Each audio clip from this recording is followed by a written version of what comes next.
Hey guys, welcome back to my channel. Today I had a toss-up of what I wanted to film. It was between a tutorial with the Anastasia Beverly Hills Modern Renaissance palette or doing a makeup application tips for beginners video, which was suggested by my friend Shay, and I was like, that's actually a really good idea. This is going to be a really awesome video for people who aren't super familiar with either certain tools, certain products, certain techniques. So with that being said, let's go on and just get started. You start your makeup application, you want to moisturize. Always start with a clean face, and you really want to moisturize that skin. And then you will go in with a primer. And for the baller on a budget, Nikki Tutorials had posted about this so long ago. The Nivea Men Post Shave Balm in Sensitive. She said it works, it has glycerin, I've tried it, I agree. By using a primer, your makeup will last longer and it will also apply more smoothly. I'm going to take about that much in the hands, rub together, and starting from the center of the face working out, you really want to concentrate most of the product on the center of the face because that's where we get most of our issues, problematic skin especially. And you're just covering everything. I'm going to drag it down the neck because you want to blend your foundation downwards. You can move on to foundation. My all-time holy grail favorite foundation from the drugstore is the Loreal Infallible Pro Matte. And if you do not have oily skin, you suffer from dry skin, L'Oreal True Match Lumi. For me, I do have to mix a couple shades because I'm in between the lightest and then the second to lightest shade. And then I just like to dot it on the face. You can take it from the back of your hand with like your brush or your sponge or whatever you're applying with, but I just like to put it on and then buff it in from there. And as for the tool that you use, you really have quite a few that you can choose from. Something like a flat top kabuki brush. You could do the one that kind of looks like a paintbrush. Domed brush. As a side note, for foundation brush, you want to use a synthetic brush. Synthetic really goes from one color to the next, and it's much softer than a natural hair brush, which is typically one solid color. Usually made with natural hairs, like they have goat hairs. It's like a really common one, goat hair brush. Synthetic brush will not soak up your product. If you're using a natural hair brush, they have pores. It's going to soak up your product. You're going to be wasting a lot. Make sure you stick with a synthetic brush if you are using a brush versus a sponge. And there's my personal favorite, the sponge. Like the Beauty Blender, Real Technique sponge, both are fantastic. You're gonna get similar results. If you are using a brush, you will want to press into the skin versus swiping. Pressing will give you fuller coverage. Swiping is going to be much sheerer coverage. You want to start from the middle of the face and go outwards. Sometimes I use too much foundation and this helps to soak it up. With me having oily skin, sometimes when I use a brush I can see streaks from where it's kind of like slipping over any oily spots that I have. So this really prevents it. And then if you have dry skin, this is really going to help hydrate your skin. So you're just going to start buffing it in.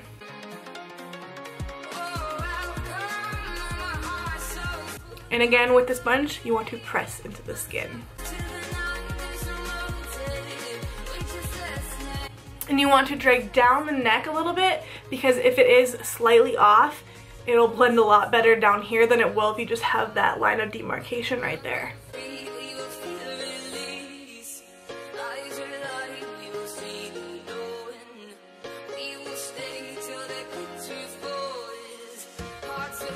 A couple bits of information. You do wet your sponge. You buy the Beauty Blender, the Real Technique sponge, you'll run it underneath the faucet, and I just keep squeezing it until it doubles in size.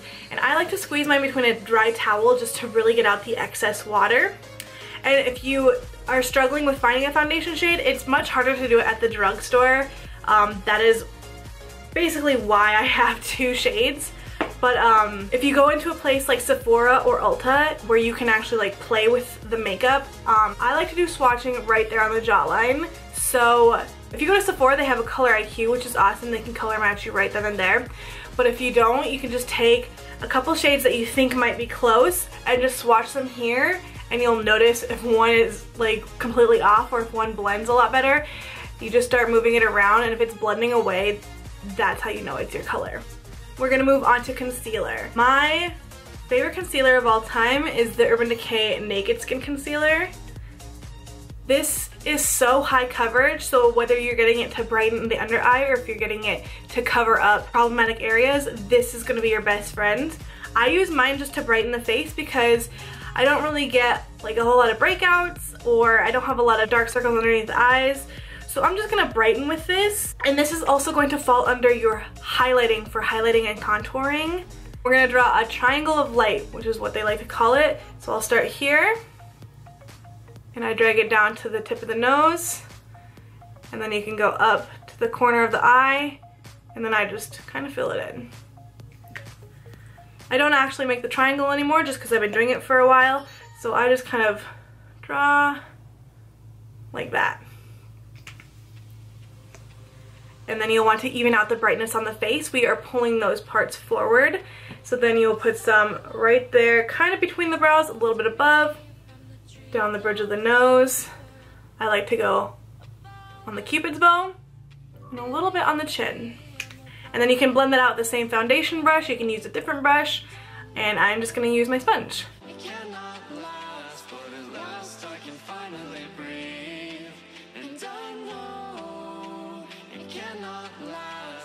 Now that we brought the light to that area of the face, we do want to set it because under the eye has a tendency to crease instantly. I love using the e.l.f. High Definition Under Eye Setting Powder. This is a few bucks, and you can buy it on e.l.f.'s website or in Target. Target sells e.l.f. too, and I think even some Walmarts do. I'll be using a brush. This is another e.l.f. brush, small tapered brush, shaped like this.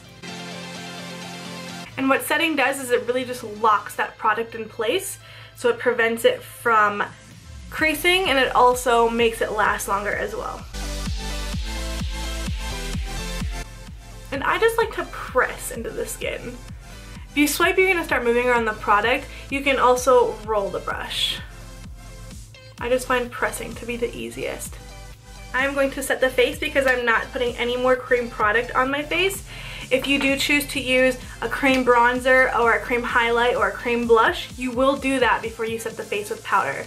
If you do set the face before you put on more cream product, it's gonna kind of ball up and it's gonna look like dry skin almost underneath, which is not a good look. My favorite face setting powder is the IT Cosmetics Bye Bye Pores Translucent Face Powder. It's just awesome. Now they're good ones, Makeup Forever, NARS, Tarte, they have some awesome translucent powders too. I like to just go in with a big fluffy brush, and then I'm just gonna start tapping. Having your setting powder down before going in with like a powder bronzer or powder blush, it's gonna make it go on a lot more smooth. I'm gonna go in with bronzer. The one I'm using today is Physicians Formula Butter Bronzer. And I'm going in with another brush, the exact same one, but I'm just gonna use a different one. Just because you don't really need precise placement with bronzer, just like a general range. And then on your face, you're gonna kind of create a 3 and a backwards E. So I always start in the cheeks, right in the hollows, right below where I'd put blush, but not too far down. So I like to start there, right along the hairline, and you really want to blend it into the hair because if you don't, you're gonna see all that white right there and it's not gonna look good. Now you can start to see we have like a 3 going on, and now you're gonna wrap it right around, and I just go right underneath the jawline.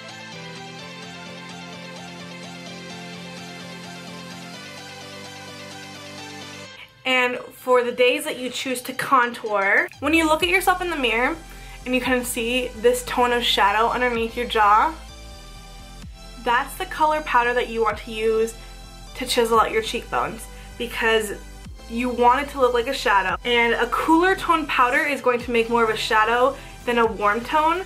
I don't have a whole lot of warm tone powders, but I can show you the difference between a bronzer and a contour shade. There's a bronzer and there's a contour shade. The placement for your contour shade will be right underneath the cheekbones. And again, I draw it like right along that hairline, and I chisel out my jawline since I do not have one. And if you don't know where to place it right here, you can kind of like feel for that cheekbone and you'll want to place it directly under there, starting at the tip of the ear, bringing it down, and I don't ever bring it past the corner of the eye. So you feel, place, draw. And the contour shade I'm using is actually a blush. It's NYX Blush in Taupe. You can find that at Target and Ulta. So feel, place, blend. And the contour brush I'm using is the Real Techniques sculpting brush. You chisel out here and you don't bring that contour shade around the hairline, it's just going to look really unbalanced. So that's what we're doing right now. And if you do that jawline and you want a more prominent jawline, you place it there and blend downwards. If you have like a square shaped face and it's too prominent of a jawline and you want to tone it down, you'll blend upwards. We will move into highlighter. I like to do highlighter illuminizer before blush because it kind of tends to make it look a little bit more natural, even though there's nothing natural about how much highlight I love to use. For highlighter today, I'm going to be using Becca Cosmetics Moonstone. It's like a pale gold. And one of my favorite ways to apply highlighter is with a fan brush. Honestly guys, I have so many e.l.f. brushes, they're just good and they're so inexpensive. And this is actually like my favorite fan brush. I just love the placement of the bristle. You just kind of sweep it in there.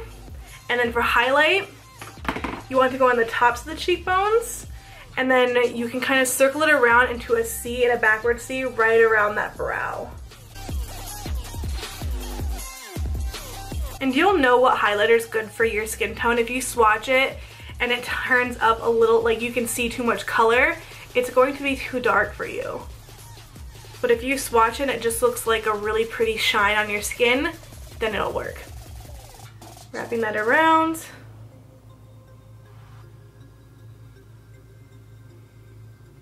And if you would like to use a different brush, something that's small like this, the e.l.f. small tapered brush, also a good size. And this will give it a little bit more concentration too. General rule of thumb, you want to keep product 2 finger spaces away from your nose, just to kind of keep that area bright and open. And for those of you who really want to make your highlight pop, you can get some on your brush. You can take a facial setting spray. In this case, I'm going to be using MAC Fix Plus. You spray the bristles, and then you apply.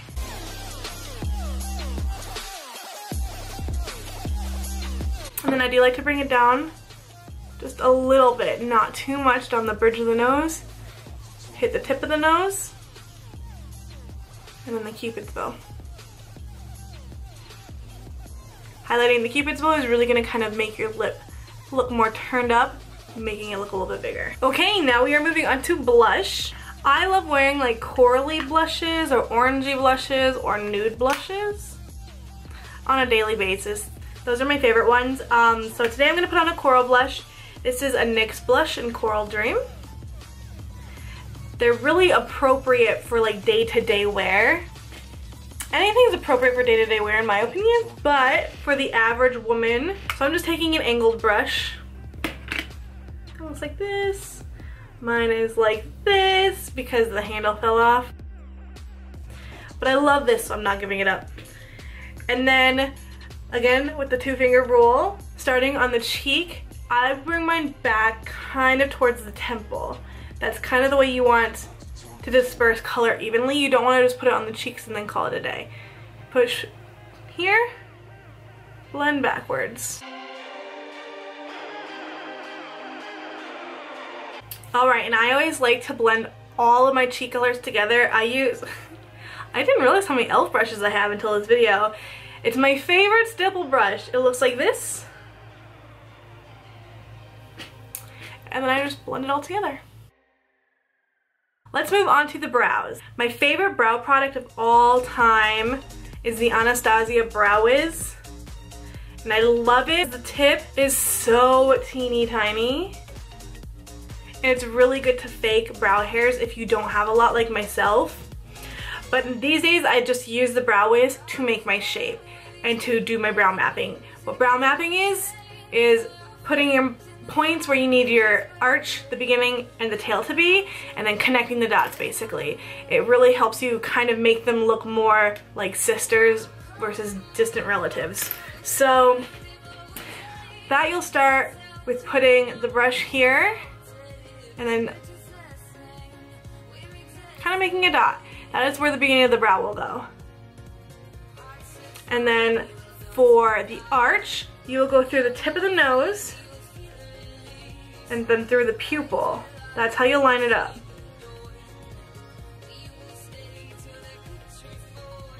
And then for the tail of the brow, right here, up against the corner of the eye, make your mark.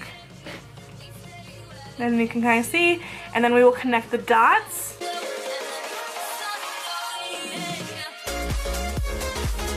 If you have fuller natural brows, you really just want to make more of the sharp, harsh line like this on the bottom. You won't really want to do that on the top to make it look more natural. But I have to make my shape, so then I will go over here. I will not start my line here because I want my hairs to go upwards right there. So I will start it about right here. Just bring it down. And then if you fill it in and you're not happy with the shape, concealer cleans that up. So I'm gonna go ahead and do the other brow and I'll be right back. Okay, now that I have both brows mapped, I'm going to just start filling them in. My obsession for filling them in lately has been the Benefit Brow. Looks like this. And it comes with this tiny little brush. The handle looks like this when you take off the cap. Pull this out, flip it back in there. I love it. I'm just gonna go in. This is my shade. And then when you're filling in your brows, whether you are making brows like I am or you're just simply filling them in, making them look fuller, you want to do small hair-like strokes and you'll want to follow the direction that those hairs grow. So down here they go down, here they go over, and then in the front of the brow they typically grow upwards a little bit, so I like to draw my hairs a little bit more vertical.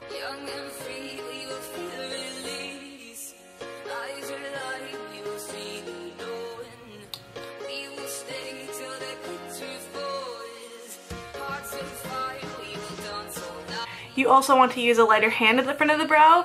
Typically, you want the tail of the brow to be darker, and you want the front of the brow to be lighter. And also, when knowing what color to go with, if you have dark hair like I do, typically you want your brow to be 1 to 2 shades lighter than your natural hair. And if you have blonde hair or light colored hair, you want them to be 1 to 2 shades darker. And when I get to the front of the brow, I just like to place my brush right at the base and flick upwards. Because when I draw in my little fake hairs, I put spaces between them, and then when I flick upwards, it kind of fills them in naturally and makes them look a little less fake. Alright, I've got that one filled in. I'm gonna fill in the other one. I'll be right back, and then I will show you how to clean them up. Okay, now I have them on very, very roughly. I'm going to go in with my concealer. Again, I'm using the Urban Decay because it's so highly pigmented. A little bit goes a long way. And then a flat concealer brush. I don't know what this one's called. It's just from Wet n Wild. And it's just thin and flat. I'm going to take a little bit of concealer. And then this is how I'm going to make my shape a lot more clean. And if you do have fuller brows and you just go in to naturally fill them in, you can do this on the base of your brow to help make it look a little bit more clean and crisp. You won't want to do the top of the brow if you're trying to keep it look more natural. I'm going to be doing both.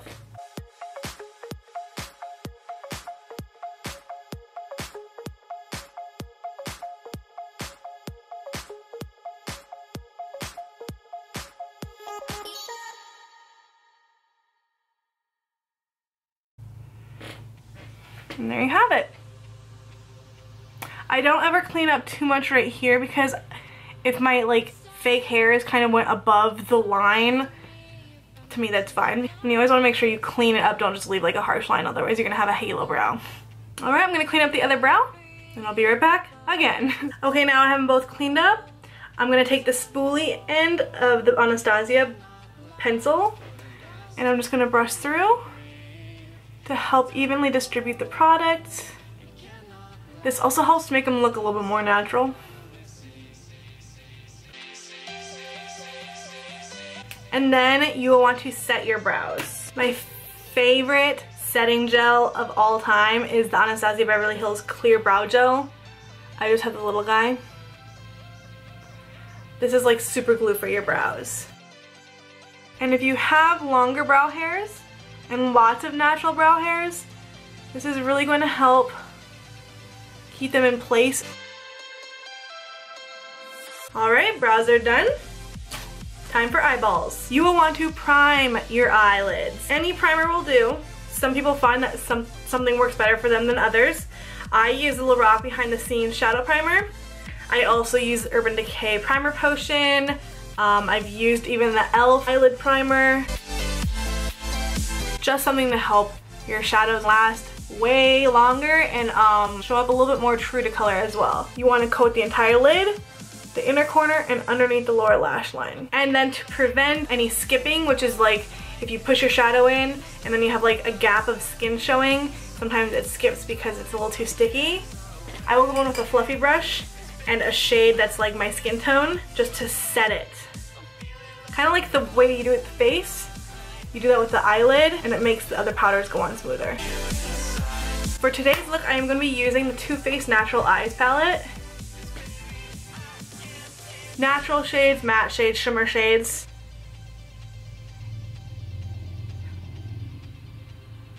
You'll want to put a light shimmery shade right over the lid. It helps it to appear bigger, and then you want to keep a matte shade in the crease to help it recede. For like a day-to-day wear, you will want to go in with neutral shade that's a shade or two darker than your natural skin tone. So for me, I will be going in with Cashmere Bunny. You want a blending brush and a lid brush. You can almost do an entire natural look with just two brushes. If I had to pick two, I would choose a bigger fluffy brush like this, the Morphe M504, and for a lid shade, a flat brush like this, which is the Sigma E55. So I'm going to do my crease first with Cashmere Bunny, and when you place this, you want to start on the outer corner of the eye and work forward, because that's going to put most of your color deposit right there instead of going in right here and then trying to blend out a bunch of shadow right there. It's not going to work as well. So you just start here, right in that crease, and just start blending. Right in that socket. You'll move it back and forth. Windshield wiper motions. And then you have kind of like a natural shadow going on. When you do that, you roll your brush in the product. You'll have a lot of product on your brush. Tap off the excess. Otherwise, it's just going to trickle on your face, especially with darker colors. So again, outer corner, place, sweep. And you could just leave it with that. You wouldn't have to go any darker if you didn't want to. If you wanted to deepen it just a little bit, I go in with a smaller blending brush. So we'll use this one. And I'm going to take Sexpresso, which is a darker brown. I'm going to put it right on the tip of the brush so I can place it right down and blend it out. It'll give me more of an exact placement versus like, it's kind of going to go everywhere. I'm going to tap off the excess, place, sweep. And I'm going to keep this more on the outer half of the crease.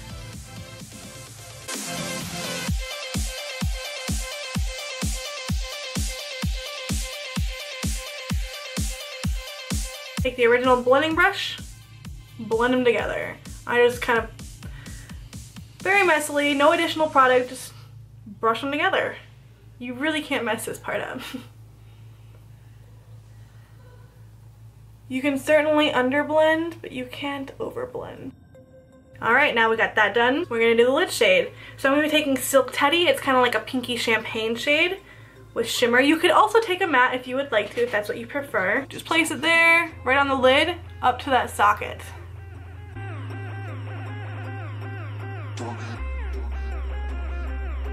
Now I like to go in with that smaller blending brush and go right over the edges.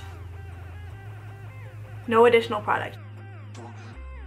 The lid is done. We will do underneath the lower lash line. I'm going to go in with that same smaller blending brush and Cashmere Bunny, which was the lighter brown.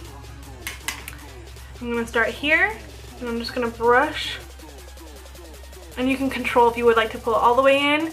You can bring it halfway in, a third of the way in. I just like to put a little something down there to kind of create balance between the lid and the lower lash line. Now one of my favorite things to do after I do that, if I'm going in with like simple eye look, I want to really open up the eyes even more by taking a nude pencil. This is the Rimmel Scandalize pencil, it's just the nude shade, and I will put that in the waterline. Do you see the difference? And there you go.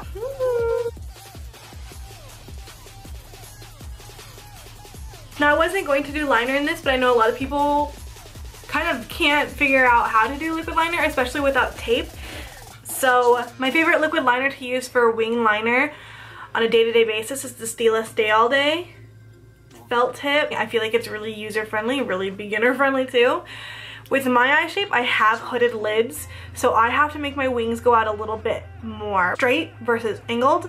But if you don't have like hooded lids where like you can't see any of my lid space, but if you have like, you can see lid space, you can kind of angle them up more. You would just typically follow your lower lash line up, but I go out, so then it doesn't get hidden in my folds, I guess. You decide how dramatic your wing is gonna be today. I start with a line.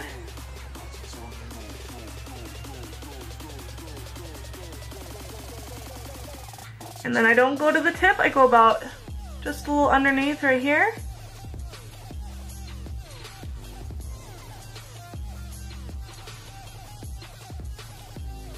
And then I just kind of connect it down. It's so hard for me to film this. You can't see anything. I apologize, guys. You kind of get the gist though. Keep it thin.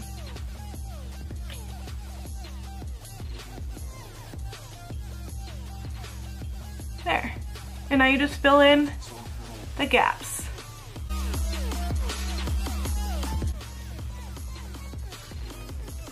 I'm gonna do the other wing and I'll be right back. I got the wings on and they actually cooperated today. If they don't cooperate for you and you get it like a little too long or a little too thick and you want to clean up like right underneath the line, you can go in with like a little bit of makeup remover on like a thin brush like this. Just coat it with a little bit of makeup remover or concealer. Just go right up against that line and sharpen it right up. It's gonna be time for mascara, lips, and then I think we've covered it all. I will always repurchase Too Faced Better Than Sex mascara. It's amazing. The wand is like a little hourglass shape and it's so good at making your lashes look really thick.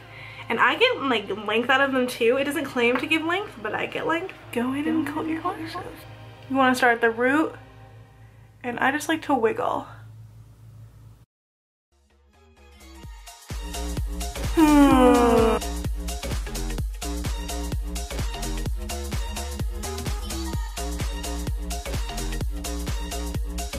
I have to hold down right here because I have such long lower lashes that sometimes they get tangled up with my upper lashes.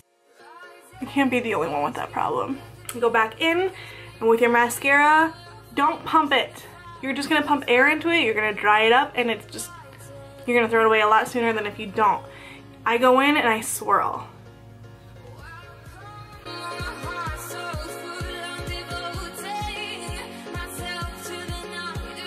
Mascara typically needs to be replaced every 3 months, so if you notice that it's starting to get a little bit clumpy, it's probably time to change it out.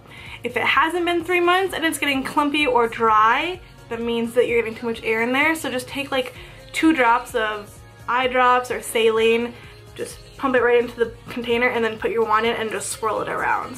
I use a different mascara for my lower lashes because I like something with a spiky wand like the Buxom mascara to help really separate them.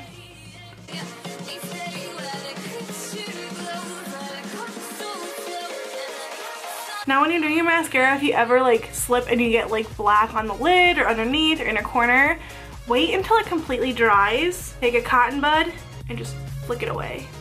Unless it's a huge glob, then you're gonna have to like take off the top layer, wait for that to dry down, flick it off. One more thing for the eyes before we move on to the lips. I'm going to take a small little brush, this e.l.f. Professional Concealer Brush. I'm going to take the shade that we used on the lid, and I'm going to pop it on the inner corner to help make the eyes appear brighter. Much better. Last but not least, we're going to do lips real fast because my camera's going to die. I'm going with a natural like pinky lip today. I'm going to be taking Colourpop lip liner in Brink. And I'm going to line the lips. Typically, the easiest way to do it, lower lip.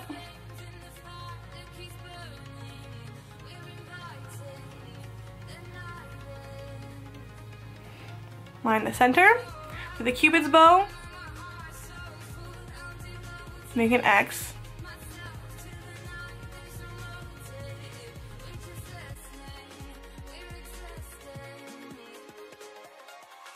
And lip liner, you can really fix anything that's like janky with your lips. My Cupid's bow goes up higher over here than it does over here, so I fix that a little bit. Bring it down.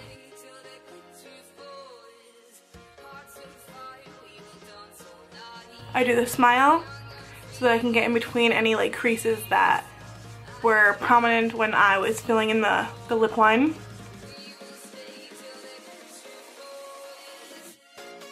Lip liner is going to make your lipstick last longer, but if you don't want to wear lipstick, filling your lips in with lip liner is also going to last a really long time, and then I like to top it off with a gloss. So I'm just going to kind of shade in the lips with this color.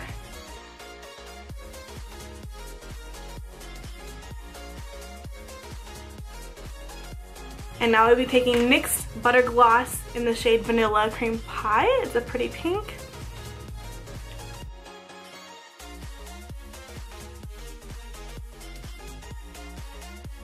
You could also stick with a nude, lighter pink, whatever color you feel comfortable wearing on a day-to-day basis, wear it. After you have all of your makeup on, you're gonna wanna set it. I use the Dr. Jart Pore Finish Mist because it helps to control the oils and it also sets my makeup. You could use something like the Urban Decay All Nighter Setting Spray that's popular.